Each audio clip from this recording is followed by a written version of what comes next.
அது பார்க்காதவங்க கீழே லிங்க் தரேன், அதை போய் பார்த்துக்கோங்க. குப்தர்கள் எந்தெந்த குப்தர்கள்லாம் ஆட்சி செஞ்சாங்க, எப்படிலாம் ஆட்சி பண்ணாங்க அப்படின்றது பார்ட் 1. பார்ட் 2 வந்து என்ன சமூகத்தை பின்பற்றினாங்க, மதம், அவங்களோட வியாபாரம்லாம் எப்படி இருந்துச்சு அப்படின்றத பார்ப்போம்.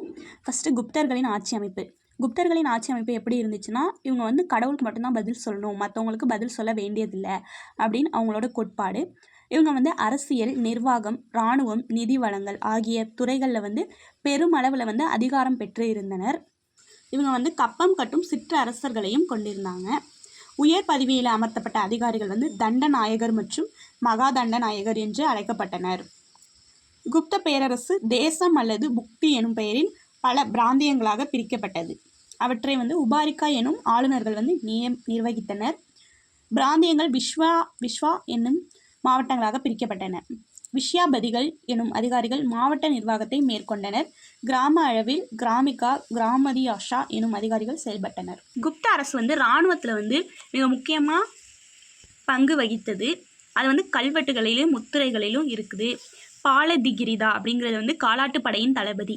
மகா பாலதிகிரிதா குதிரைப்படையின் தளபதியை சொல்லுவாங்க. தூதகானா ஒற்றர். பாருங்க, இந்த இடம் தான் வந்து குப்த பேரரசு ஆட்சி செய்த இடங்கள். அவங்களோட சமூகமும் பொருளாதாரமும் நிலம் மற்றும் விவசாயிகள். காமந்தகரால் எழுதப்பட்டுள்ள நிதிசாரம் என்னும் நூல் அரசு கருவூலத்தின் முக்கியத்துவத்தையும் வருமானத்திற்கான பல வழிகளையும் குறிப்பிடுகிறது. இது கேட்பாங்க கொஸ்டின்னு டிஎன்பிஎஸ்சியில். இவங்க வந்து வருவாயின் உபரியே முதலீடு செய்வாங்க. அதாவது லாபம் வந்துச்சுன்னா மட்டும்தான் முதலீடு செய்வாங்க. நிலவரியே வந்து அரசின் வந்து முக்கிய வரியாக இருந்துச்சு அப்படின்னு சொல்கிறாங்க. விவசாயிகளின் நிலை வந்து பரிதாபமாக இருந்துச்சு. அவர்கள் பல்வேறு வரிகளை செலுத்த வேண்டிய நிலையில் இருந்தனர். அவர்கள் வந்து கொத்தடிமை நிலைக்கு தள்ளப்பட்டனர். குப்தர்கள் காலத்தில் வந்து நிலங்களை வந்து எப்படி வகைப்படுத்துகிறாங்கன்னா, சேத்ரா அப்படிங்கிறது வந்து வேளாண்மைக்கு உகந்த நிலங்கள், கிலா அப்படிங்கிறது வந்து தரிசு நிலங்கள், அப்ரகாதா அப்படிங்கிறது வனம் அல்லது காட்டு நிலங்கள், வஸ்தி குடியிருப்பதற்கான உகந்த நிலங்கள், கபத சரகா மேய்ச்சல் நிலங்கள். அவங்க பிஸ்னஸ் எப்படி பண்ணாங்க அப்படின்றத பார்ப்போம். குப்தர்களோட வளர்ச்சிக்கு வந்து வணிகர்களின் பங்களிப்பு மிகவும் போற்றத்தக்கதாக இருந்தது அப்படின்னு சொல்கிறாங்க. வணிகர்களில் வந்து 2 பிரிவினர்கள் இருந்தாங்க. அவங்க வந்து சிரேஸ்தி, சர்த்தவாகா. சிரேஸ்தி பிரிவை சார்ந்த வணிகர்கள் ஓரிடத்தில் நிலையாக இருந்து வணிகம் செய்தவர்கள். அவங்க வந்து ஒரு இடத்துல கடையை வச்சுப்பாங்க, நம்ம தான் போய் வாங்கணும். அது வந்து சிரேஸ்தி. சர்த்தவாகா வணிகர்கள் எருது பூட்டிய வண்டியில் பொருட்களை ஏற்றி பல்வேறு இடங்களுக்கு சென்று வணிகம் செய்தனர். இப்போ வந்து டாடா எஸ் மோட்டர் சைக்கிளில் வந்து நமக்கு தர மாதிரி அவங்க வந்து எருது பூட்டிய வண்டியில் வந்து மக்களுக்கே எடுத்து சென்று பொருட்களாக வந்து கொடுத்தாங்க. இவங்க வந்து அன்றாட தேவைக்கான பொருளும் வச்சுருப்பாங்க, ஆடம்பரமான பொருட்களும் இவங்க வச்சுருப்பாங்க. மிக முக்கியமான வணிக பொருள் என்ன அப்படின்னா வந்து மிளகு, தங்கம், செம்பு, இரும்பு, குதிரைகள், யானைகள். இதுதான் வந்து முக்கியமான வணிக பொருள். குப்தர்கள் காலத்தில் வந்து கடன் வட்டிக்கு தருவாங்கள்ல, அது வந்து நடைமுறையில் இருந்துச்சு அப்படின்னு சொல்கிறாங்க. இதுதான் வந்து நாலந்தா பல்கலைக்கழகம். நாலந்தா பல்கலைக்கழகம் அப்படின்றது வந்து 5 மற்றும் 6ஆம் நூற்றாண்டுகளில் குப்த பேரரசின் ஆதரவில் தலை தோங்கியது. 1ஆம் குமாரகுப்தர் அப்படிங்கிறவர் தான் நாலந்தா பல்கலைக்கழகத்தை வந்து நிறுவினார். நாலந்தா பல்கலைக்கழகத்தில் வந்து பௌத்தம் தத்துவமே முக்கிய பாடப்பிரிவாக இருந்தது. யோகா, வேத இலக்கியங்கள், மருத்துவம் ஆகியவும் கற்பிக்கப்பட்டன. இந்த பல்கலைக்கழகத்தில் தான் வந்து யுவான் சுவாங் அப்படிங்கிற வந்து பௌத்த தத்துவத்தை படிக்கிறதுக்கு வந்து பல ஆண்டுகள் வந்து செலவழித்தார். அந்த வளாகத்தில் 8 மகா பாடசாலைகளும் 3 மிகப்பெரிய நூலகங்களும் இருந்தன. நாலந்தா பல்கலைக்கழகம் பக்தியார் கில்ஜி என்பாரின் தலைமையின் வந்த மம்லூக்கள் என அழைக்கப்பட்ட துருக்கிய இஸ்லாமிய அடிமை வீரர்களால் அழித்து தரைமட்டம் ஆக்கப்பட்டது. நாலந்தா யுனெஸ்கோவின் உலக பாரம்பரிய சின்னமாகும். குப்தர்களோட நாணய முறை அமைப்பு முறை எப்படி இருந்துச்சு அப்படின்னு பார்ப்போம். இதை வந்து அறிமுகப்படுத்தியவர் வந்து சமுத்திரகுப்தர். குஷானர்களின் நாணயங்கள் சமுத்திரகுப்தருக்கு ஊந்துதலை வழங்கின. குப்தர்களின் பொற்காசுகள் வந்து தினாரா என்று அழைக்கப்பட்டது. குப்தர்கள் வெளியிட்ட பொற்காசுகளை விட வெள்ளி, செப்பு காசுகள் குறைவாகவே வெளியிடப்பட்டன. குப்தர்களுக்கு அடுத்து வந்த காலத்தில் பொற்காசுகளின் சுழற்சியில் வீழ்ச்சி ஏற்பட்டது. அது பேரரசோட வளங்களின் வீழ்ச்சியை சுட்டி காட்டுவதாக உள்ளது அப்படின்னு சொல்கிறாங்க. இவங்க வந்து உலோகத்துலேயும் வந்து செழிப்புற்று விளங்கினாங்க இந்த தொழிலையும்.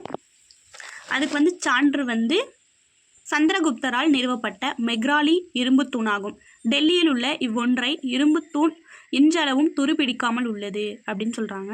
இன்னும் இன்னைய வரைக்கும் அது துருப்பிடிக்காமே இருக்கான். இங்கே பாருங்க, மெக்ராசி இரும்பு தூண், இரும்பில் செஞ்சது.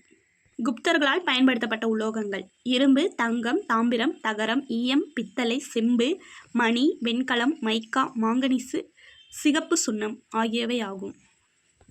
இவங்களோட சமூகம் எப்படி இருந்துச்சுன்னா 4 வர்ணனைகளை கொண்ட வர்ணாசிரம முறையில் அமைந்திருந்தது. இவங்க தந்தை வழி சமூகத்தை பின்பற்றினாங்க. இவங்களோட பெண்கள் தந்தையின், கணவனின் அல்லது மூத்த மகனின் பாதுகாப்பில் இருத்தல் வேண்டும். இவங்க பலதார மனம் பண்ணிக்கிட்டாங்க. இந்த அரசர்கள், நிலப்பிரபுகள் அப்படிங்கிறவங்க ஒன்றுக்கும் மேற்பட்ட மனைவியரை பெற்றிருந்தனர் அப்படின்னு சொல்கிறாங்க. குபேரநாகா, துருபசுவாமினி ஆகிய இருவரும் 2ஆம் சந்திரகுப்தரின் அரசியர் என கல்வெட்டுகள் குறிப்பிடுகின்றன. இந்த காலத்தில் உடன்கட்டை சதி ஏறும் முறை குப்தர்களின் காலத்தில் பின்பற்றப்பட்டது. குப்தர் காலத்திலேயே அடிமை முறை இருந்திருக்கு அப்படின்னு ஒரு சான்றுகள்லாம் சொல்லுதான். மதம்: இவங்க வேத மதமும் வேத சடங்குகளும் புத்துயிர் பெற்று மீண்டும் நடைமுறைக்கு வந்தனர். சமுத்திரகுப்தரும் 1ஆம் குமாரகுப்தரும் அஸ்வமேத யாகம் பார்ட் 1ல கேள்விப்பட்டிருப்போம். குதிரைகளை பலி கொடுத்து செய்யப்படும் வேள்வியை நடத்தினர். இவங்க தான் முதல்ல உருவ வழிபாட தொடங்கினாங்க.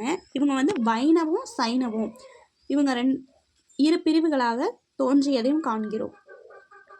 ஹீனயானம், மகாயானம் என பௌத்தம் 2ஆக பிரிந்தாலும் அது தொடர்ந்து வளர்ந்து வந்தது அப்படின்னு சொல்கிறாங்க. அடுத்து கலையும் கட்டிடக்கலையும்.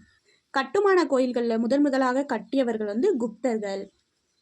அனைத்து இந்து தெய்வங்களுக்கும் இக்கோயில்கள் கட்டப்பட்டன. மிகவும் குறிப்பிடத்தக்க பாறை குடைவரை கோயில்கள் அஜந்தா, எல்லோரா மகாராஷ்டிராவில், பாக் மத்திய பிரதேசம், உதயகிரி ஆகிய இடங்களில் காணப்படுகிறது. இக்கால பகுதியில் கட்டப்பட்ட கட்டுமான கோவில்கள் திராவிட பாணி கூறுகளை ஒத்திருக்கின்றன அப்படின்னு சொல்கிறாங்க. இவங்களோட உலோக சிற்பத்திற்கு 2 சிறந்த எடுத்துக்காட்டுகள் என்னென்னா, நாலந்தாவில் உள்ள 18 அடி உயரமுள்ள புத்தரின் செப்பு சிலை, சுல்தான்கஞ்ச் எனும் இடத்திலுள்ள 7.5 அடி உள்ள புத்தரின் உலோக சிற்பம். இவங்க ஓவிய கலையிலையும் மிக சிறந்தவர்களாக இருந்திருக்காங்க. அது எடுத்துக்காட்டு என்னென்னா அஜந்தா குகை ஓவியங்களும் குவாலியர் பாக் குகையில் காணப்படும் ஓவியங்களும் ஆகும். அடுத்து இலக்கியம். பிராகிருதம் மக்களால் பேசப்படும் மொழியாக இருந்த போதிலும் குப்தர்கள் சமஸ்கிருதத்தை அலுவல் மொழியாக கொண்டிருந்தனர். அவர்களின் கல்வெட்டுகள் அனைத்தும் சமஸ்கிருத மொழியிலே இருந்துச்சாம். குப்தர்கள் காலத்தில் சமஸ்கிருத இலக்கணமும் வளர்ச்சி பெற்றது. அது பாணி எழுதிய அஷ்டிர்தாயாயி, பதஞ்சலி எழுதிய மகாபாஷ்யம் எனும் நூல்களை அடிப்படையாக கொண்டது. வங்காளத்தை சேர்ந்த சந்திரகோமியா எனும் பௌத்த அறிஞர் சந்திர வியாகரணம் எனும் நூலை எழுதினார். காளிதாசர் இயற்றிய நாடக நூல்கள் சகுந்தலம், மாளவிகாணி மித்திரம், விக்ரமா ஊர்வசியம் என்பதாகும். இவருடைய ஏனைய சிறப்புமிக்க நூல்கள் என்னென்னா மேகதூதம், ரகுவம்சம், குமார சம்பவம், ரிது சம்காரம் ஆகியவன் ஆகும். அடுத்து கணிதம், வானியல் மற்றும் மருத்துவம். பூஜ்ஜியத்தை கண்டுபிடிச்சிருக்காங்க. அதன் பரிணாம வளர்ச்சியாக தசம எண் முறையும் குப்தர்கள் நவீன உலகத்திற்கு விட்டு சென்ற மரபு வழி சொத்தாகும் அப்படின்னு சொல்கிறாங்க. ஆரியப்பட்டர், வராகமிகிரர், பிரம்மகுப்தர் ஆகியோர் அக்கால பகுதியை சேர்ந்த மிக முக்கிய கணிதவியல், வானியல் அறிஞர்கள் ஆவார். ஆரியப்பட்டர் தனது நூலான சூரிய சிந்தாத்தாவில் சூரிய சந்திர கிரகணங்களுக்கான உண்மை காரணங்களை விளக்கியுள்ளார். இவர் தான் பூமி தன்னை தானே சுத்துது அப்படின்றதுக்கான காரணத்தையும் விளக்கியிருக்காரு. முதல் இந்திய வானியல் ஆய்வாளரும் இவர் தான். மருத்துவத்துறையில் புகழ்பெற்ற அறிஞர் தன்வந்தரி ஆவார். அவர் ஆயுர்வேத மருத்துவத்தில் நிபுணராக திகழ்ந்தார். சாரக்கர் ஒரு மருத்துவ அறிவியல் அறிஞர் ஆவார். சுஷ்ருதர் அறுவை சிகிச்சை செய்முறையை பற்றி விளக்கிய முதல் இந்தியர் ஆவார். அடுத்து குப்த அரசு வீழ்ச்சி அடைய தொடங்கிருச்சு இந்த போர் முறைகளால். வர்த்தன அரச வம்சம். வர்த்தனா அல்லது புஷ்யபூதி அரச வம்சம் தானேஸ்வரத்தை தலைநகராக கொண்டு ஆட்சி புரிந்தது.